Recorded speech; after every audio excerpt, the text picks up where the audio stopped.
नमस्कार। आज है 12 नवंबर 2024 और आज के करंट अफेयर्स में आप सभी का बहुत बहुत स्वागत है। देखिए, आज का क्वेश्चन ऑफ द डे है, हाल ही में किसे फिक्की के अध्यक्ष नियुक्त किया गया है। ठीक है, और 4 ऑप्शन है। इसका जवाब आपको आने वाले कुछ स्लाइड में मिलने वाला है। चलिए आगे बढ़ने से पहले 11 नवंबर 2024 के करंट अफेयर्स का एक बार अच्छे से रिवीजन करते हैं, फिर हम देखेंगे आज के क्वेश्चन। देखो, 11 नवंबर 2024 को पहला सवाल था, उत्तराखंड स्थापना दिवस कब मनाया जाता है, और इसका सही जवाब है 9 नवंबर को मनाया जाता है। दूसरा सवाल था, भारत ऑस्ट्रेलिया संयुक्त सैन्य अभ्यास ऑस्ट्रा हिंद 2024 कहां आयोजित किया गया था, तो इसका सही जवाब है पुणे में आयोजित किया गया था। तीसरा सवाल है, हाल ही में अमित शाह ने बिरसा मुंडा की 20 फीट ऊंची प्रतिमा का अनावरण कहां किया, और इसका जवाब है दिल्ली में किया था। चौथा है, speaking with nature the origin of Indian environmentalism पुस्तक के लेखक कौन है, और इसका सही जवाब था रामचंद्र गुहा। पांचवा सवाल था, हाल ही में किस बैंक द्वारा सिंगापुर फिनटेक फेस्टिवल में इनोवेशन हब का अनावरण किया था, और एसबीआई इसका सही जवाब था। हाल ही में किस शहर में डिजिटल जनसंख्या घड़ी लगाई गई, और सही जवाब था बेंगलोर। विश्व टीकाकरण दिवस कब मनाया जाता है, 10 नवंबर को हर साल मनाया जाता है। निंगोल चक्कोबा उत्सव किस राज्य में मनाया जाता है, मणिपुर में मनाया जाता है। 9वां सवाल था, हाल ही में किस देश द्वारा लकड़ी का पहला सैटेलाइट लॉन्च किया गया था, सही जवाब है जापान। और अंतिम सवाल था 11 नवंबर का, हाल ही में किस देश द्वारा बुर्का पर प्रतिबंध लगाने की घोषणा की गई थी, और इसका सही जवाब था स्विट्जरलैंड, सही जवाब था। तो ये थे 11 नवंबर 2024 के महत्वपूर्ण करंट अफेयर्स के सवाल। आज है 12 नवंबर। चलिए करंट अफेयर्स शुरू करते हैं। आज का पहला सवाल, justice Sanjeev Khanna supreme court के किस क्रम के मुख्य न्यायाधीश बने हैं, क्योंकि इन्होंने भी हाल ही में शपथ ली है, और ये सुप्रीम कोर्ट के बनने वाले हैं 51वें चीफ जस्टिस ऑफ इंडिया ये बन गए हैं। इससे पहले कौन थे, डीवाई चंद्रचूड़ जो थे वो चीफ जस्टिस ऑफ इंडिया थे, लेकिन अब वो रिटायर हो गए हैं, और उनकी जगह पर कौन आ गए हैं, याद रखिएगा संजीव खन्ना आ गए हैं। ये देखिए बहुत प्यारा सा फोटो संजीव खन्ना जी का। ठीक है, अब आपको पता है कि ये है हमारी president of India Draupadi madam. तो यहां से एक बात तो क्लियर दिमाग में बैठा लीजिएगा कि जब भी सुप्रीम कोर्ट का मुख्य न्यायाधीश शपथ लेता है तो उसे शपथ कौन दिलवाता है, प्रेसिडेंट ऑफ इंडिया शपथ दिलाते हैं। अपॉइंटमेंट ऑफ जज and chief justice of India, the thing is written in article number 124। संविधान के आर्टिकल नंबर 124 सुप्रीम कोर्ट के गठन के बारे में बात करता है, और 124 का क्लॉज नंबर 2 ये बताता है कि जो अपॉइंटमेंट ऑफ जज and chief justice of India ये किसके द्वारा होता है, प्रेसिडेंट ऑफ इंडिया के द्वारा होता है। तो ये छोटा सा सवाल था, ठीक है, लेकिन बहुत महत्वपूर्ण सवाल है। चलिए अगला सवाल देखिए, हाल ही में किस देश में मानव, है ना, 81 देश नहीं होता है यार, बहुत मिस्टेक हो रही है आजकल टाइपिंग, बट किस देश में मानव H5 बर्ड फ्लू का पहला मामला देखा गया है। मानव के अंदर देखो, बर्ड फ्लू पहले बर्ड में वगैरह बीमारी होती थी, बट ये मानव में ट्रांसलेट हो गया है। वो इसका कौन सा वर्जन है, ये H5 बर्ड फ्लू, है ना। और सही जवाब है इसका कनाडा। भैया कनाडा में क्या हुआ है कि वहां पर ये पहला मामला देखने को मिला है ऐसा। अब सवाल तो यहां से क्या बना सकते हैं, कनाडा। आप बताइए कनाडा जो है उसकी कैपिटल आप कमेंट करके जरूर बताइएगा, है ना। करेंसी जो है वहां की डॉलर है। जस्टिन ट्रूडो कनाडा के पीएम है, जस्टिन ट्रूडो कनाडा के पीएम है। और ऑब्वियस सी बात है, कनाडा और भारत के बीच में बहुत बड़ा टेंशन चल रहा है अभी। हमारे जो रिश्ते हैं कनाडा के साथ वो अच्छे नहीं है। ये जो आप स्मार्ट सा बंदा देख रहे हो ना, ये प्राइम मिनिस्टर है कनाडा का। ठीक है, चलिए अगला सवाल देखते हैं अपन लोग को। हाल ही में दिवंगत पंडित रामनारायण का संबंध किस वाद्य यंत्र से है, बहुत महत्वपूर्ण सवाल है, और लिख के ले लीजिएगा। एसएससी जीडी में आने वाले एग्जाम में ये सवाल आपको देखने को जरूर मिलेगा। तो पंडित रामनारायण क्या करते थे, तो पंडित रामनारायण सारंगी बजाते थे। ठीक है, और ये देखिए इनका खूबसूरत सा फोटो है, पंडित रामनारायण है, सारंगी वादक है ये, और ये सारंगी होती है ना। वो तुम्हारा दिमाग मत चलाना, बोले सर वो क्या होती है, वो सहनाई होती है भाई साहब। ठीक है, ये सारंगी होती है। और पंडित रामनारायण का भी दिवंगत हो चुके हैं, 9 नवंबर को इनकी मृत्यु हो गई है। चलिए यहाँ से थोड़ा सा और देख लीजिए पंडित, क्योंकि थोड़ा सा करंट अफेयर्स का सवाल है, और आर्ट एंड कल्चर का आजकल के एग्जाम में थोड़ा वेटेज ज्यादा है, इसलिए थोड़ा सा अपन एक्स्ट्रा इन्फॉर्मेशन देखते हैं। इनका जन्म हुआ था, कहां पर हुआ था, मेवाड़ राजस्थान में हुआ था, है ना, उदयपुर जहां पर वर्तमान में है। 1927 में इनका जन्म हुआ था।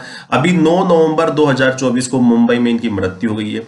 हिंदुस्तानी क्लासिकल म्यूजिक से इनका संबंध था। और इंस्ट्रूमेंट कौन सा है इनके पास, वाद्य यंत्र कौन सा है, तो वो है सारंगी। ठीक है। ये एक्टिव मतलब कब से कब तक, 1944 से लेकर 2013 तक ये एक्टिव थे, मतलब ये प्रोग्राम वगैरह करते थे, बट 2013 के बाद तो इनका कोई प्रोग्राम नहीं हुआ था। चलिए आज का चौथा सवाल है, भारत के किस शहर में रूसी व्यापार केंद्र खोला जाएगा? तो टू द पॉइंट सवाल है, तो आंसर भी टू द पॉइंट होना चाहिए। नई दिल्ली में रूसी व्यापार केंद्र खोला जाएगा। रूस के राष्ट्रपति का नाम क्या है? Vladimir Putin. याद रखेगा, व्लादिमीर पुतिन जो है वो रूस के राष्ट्रपति है। रूस की कैपिटल क्या है? मास्को। रूस की कैपिटल जो है वो मास्को है। अगला सवाल आपके है ना, अब तुम्हारे हवाले ये सवाल साथियों, है ना, जवाब जरूर दीजिएगा, है ना, बिल्कुल बैठना नहीं है ऐसा कि बस अरे भैया हम तो नहीं बता रहे हैं, कमेंट जरूर किया करो आप, है ना। चलिए मुद्रा जो है वो आपको कमेंट करके बताना है रूस की। चलिए अगला सवाल देखते हैं, किस शहर में बिम्स्टेक ऊर्जा केंद्र स्थापित करने हेतु समझौता किया गया है? और बहुत ही महत्वपूर्ण सवाल है, बेंगलोर में किया गया है, लेकिन इस सवाल में सबसे महत्वपूर्ण पता क्या है? वो है बिम्स्टेक। बिम्स्टेक का फुल फॉर्म होता है bay of Bengal initiative for multi sectoral technical and economic cooperation. बहुत लंबा चौड़ा नाम है, बोले मार साहब याद ही नहीं होगा, तो याद करने की जरूरत भी नहीं है, बस दिमाग में इतना बैठा लो कि ऐसे देश जो बे ऑफ बंगाल, बंगाल की खाड़ी का से प्रभावित होते हैं, उन सारे देश का दिमाग में नाम बैठा लो। जैसे बे ऑफ बंगाल जो होता है, तो कौन कौन से देश आपको ऐसे हैं जो प्रभावित होते हैं इससे? तो बोले सर ऐसे देशों की अगर हम सूची बनाने की कोशिश करें तो वो कौन कौन से जाएंगे? इंडिया आएगा, ऑब्वियस सी बात है, इंडिया आएगा ही आएगा। इधर अगर मैं यहाँ से, है ना, ये अपना श्रीलंका हो जाएगा, ये भी प्रभावित है इससे। हम बात करें इधर हमारे पड़ोसी की, और हमारे पड़ोसी में जब भी बात करते हैं हम तो म्यांमार जरूर आता है, जिसे बर्मा कहते हैं। 1935 तक भारत का हिस्सा था ये, तो ये भी रहेगा। ये दो देश यहाँ पर बना सकते हैं छोटे छोटे, एक नेपाल को बना लेते हैं और इधर बना लेते हैं किसको? भूटान को। बांग्लादेश तो अपने आप में है ही सही, है ना। तो कितने हो गए? 1 2 3 4 5 6, है ना। यहाँ पर देखिए बांग्लादेश, भूटान, इंडिया, म्यांमार, नेपाल, श्रीलंका, तो 3 और 3 6, और एक देश यहाँ पर होता है, इधर पड़ा रहता है यहाँ पर, और उसका नाम क्या है? थाईलैंड। तो ऐसे करके 7 देश, है ना, याद रखिएगा। एक बांग्लादेश, ये बांग्लादेश यहाँ पर, दूसरा Nepal, Bhutan, Myanmar, India, Sri Lanka, Thailand. इन 7 देशों ने मिलकर एक संगठन बनाया है बिम्स्टेक। याद रखिएगा बिम्स्टेक में निम्न में से कौन सा देश शामिल नहीं है, और हमेशा इस कुत्ते के बारे में चर्चा होती है, मतलब पाकिस्तान की बात कर रहे हैं भाई साहब। तो एक सवाल पूछता है कि बिम्स्टेक का हेडक्वार्टर कहाँ है? बहुत महत्वपूर्ण सवाल है। ढाका में है इसका हेडक्वार्टर, याद रखिएगा। ऑफिशियल लैंग्वेज इनकी इंग्लिश होती है। और इस बार की चेयरमैनशिप किसको मिली हुई है? तो 2022 से थाईलैंड जो है उसका बिम्स्टेक का क्या है? चेयरमैन है। और याद रखिएगा बहुत महत्वपूर्ण सवाल जो है वो यहां पर लिखा हुआ है, बिम्स्टेक की स्थापना कब हुई थी? 1997 में। 1997 में बिम्स्टेक की स्थापना हुई थी। रट्टा मान लीजिएगा भाई साहब, ठीक है। 7 देश का नाम एक बार रिपीट कर दो क्या? चलिए अब बताइए 7 देशों के नाम बताओ। तो एक तो इंडिया को कर लो, श्रीलंका देख लो, हमारे पड़ोसी के बारे में बात कर लो, और एक चले जाओ थाईलैंड। जाना है जीवन में एक बार आपको भी थाईलैंड। चलिए ग्लोबल सिटी इंडेक्स के अनुसार किस शहर को शीर्ष शहर ब्रांड के चुना गया है ना। मतलब एक ऐसा शीर्ष शहर, मतलब top city of the world किसे चुना गया है? And the answer is London.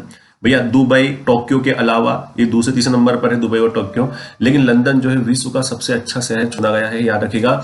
और ग्लोबल सिटी इंडेक्स में पहले नंबर पर है लंदन, और सबको पता है लंदन कहाँ है? यूके। वेरी गुड, ठीक है। चलिए आपके पास एक बहुत प्यारा सा सवाल दिया जा रहा है आज आपको। यूके के प्रधानमंत्री का नाम बताना है आपको। यूके के प्रधानमंत्री कौन है? बिल्कुल याद कीजिए। चलिए अगला सवाल देखते हैं, विश्व दत्तक ग्रहण दिवस कब मनाया जाता है? विश्व दत्तक, दत्तक का मतलब समझ गए आप? हाँ हाँ बोले सर याद है हमको, महारानी लक्ष्मीबाई के दत्तक पुत्र थे, है ना। डलहौजी ने दत्तक पुत्र नीति को त्याग कर दिया था। बोले चलो ठीक है छोड़ो चक्कर है, और जिनको सूझ नहीं पड़ रही वो इतना दिमाग लगाओ। दत्तक का मतलब होता है गोद लेना। तो भैया जो कुछ कपल ऐसे होते हैं वो क्या करते हैं? चाइल्ड को अडॉप्ट करते हैं। अब बोले दत्तक सूझ नहीं पड़ रही थी, अब जैसे तुमने बोला अडॉप्ट, अरे भाई साहब अडॉप्शन, वर्ल्ड अडॉप्शन डे 9 नवंबर को मनाया जाता है। तो इसका सही जवाब क्या जाएगा? सी हो जाएगा। मतलब अब क्या ही बताया, बच्चा गोद लेना ऑब्वियस बात है, ठीक है। तो प्रमोट करने के लिए देखो कि बच्चा गोद लेने वालों के लिए भी डे मनाते हैं। और आज तो 11 नवंबर है, मतलब आज का मतलब कल जो था 11 नवंबर था, और कल 11 नवंबर था, आज तो 12 नवंबर है ना यार। कल 11 नवंबर था और आपको पता है ना कल 11 नवंबर को कौन सा दिन मनाते हैं? अरे भैया आईएएस डे मनाया जाता है। आईएएस डे अर्थात आईएएस का मतलब होता है आई एम सिंगल, है ना। अगर कोई तुमसे पूछे कि भाई तुम क्या हो, बोला I am IAS, I am single. और हर साल 11 नवंबर को वर्ल्ड सिंगल डे मनाया जाता है ना। खुश हो जाओ भाइयों, तुम्हारे लिए भी एक दुनिया में एक डे मनाया जाता है, वर्ल्ड सिंगल डे मनाया जाता है। फरवरी तुम्हारे नसीब में नहीं है तो क्या हुआ, नवंबर तो तुम्हारा अपना है ना बच्चों, और तुम्हारा डे आ ही रहा है। चलिए तो अगला सवाल देखते हैं जो कि आज का 8वां सवाल है। और 8वां सवाल है राष्ट्रीय शिक्षा दिवस कब मनाया जाता है? बड़ा बहुत ही अच्छा सवाल है, राष्ट्रीय शिक्षा दिवस। तो भारत के पहले शिक्षा मंत्री कौन थे? एक सवाल ये भी बनता है। भारत के पहले शिक्षा मंत्री का नाम था मौलाना अबुल कलाम आजाद। इनका चलचित्र आप देख रहे हो स्क्रीन के ऊपर, यह है मौलाना अबुल कलाम आजाद। बर्थ एनिवर्सरी होती है इनकी 11 नवंबर, है ना। 11 नवंबर को इनका जन्म हुआ था और ये थे the first education minister of independent India. स्वतंत्र भारत के पहले शिक्षा मंत्री थे। और इनका जो हैप्पी बर्थडे होता है उसी हैप्पी बर्थडे को अर्थात 11 नवंबर को नेशनल एजुकेशन डे के रूप में मनाया जाता है। और बड़ी मतलब एक सवाल बन सकता है, बड़ा बेहरम सवाल आएगा आपके जीवन में, आपको बिल्कुल बाउंसर आएगी करने वाली, अपने को ऊपर पुल शॉट मार देना है भाई साहब, ठीक है। और क्या कैसे करोगे, क्या आएगा सवाल? सवाल ये आएगा कि भाई साहब पहली बार कब मनाया गया था? मतलब जो ये नेशनल एजुकेशन डे मनाया जाता है, कब से मनाया जाता है? आंसर पता है ना आपको, 11 नवंबर 2008 से इस डे को सेलिब्रेट किया जाता है। And this day is the birth anniversary of Maulana Abul Kalam Azad. कौन है मौलाना अबुल कलाम आजाद? बोले सर हमको पता है कौन है, भारत के फर्स्ट इंडिपेंडेंट इंडिया के फर्स्ट एजुकेशन मिनिस्टर। आज का 9वां सवाल क्या कह रहा है कि हाल ही में दिवंगत एच.एस. सोडी, है ना, इनका फोटो मुझे अच्छा मिल नहीं पाया, इस कारण से फोटो नहीं अवेलेबल होगा, बट एच.एस. सोडी जो थे वो उनका संबंध किससे था? पोलो से था। एक न्यूज थी, इनका अच्छा सा वाला फोटो नहीं मिल पा रहा था तो वो यहाँ पर पेश नहीं किया, पिक्सल फट रहे थे इस कारण से। चलिए आज का अंतिम सवाल की ओर आपको लेके चल रहा हूं मैं।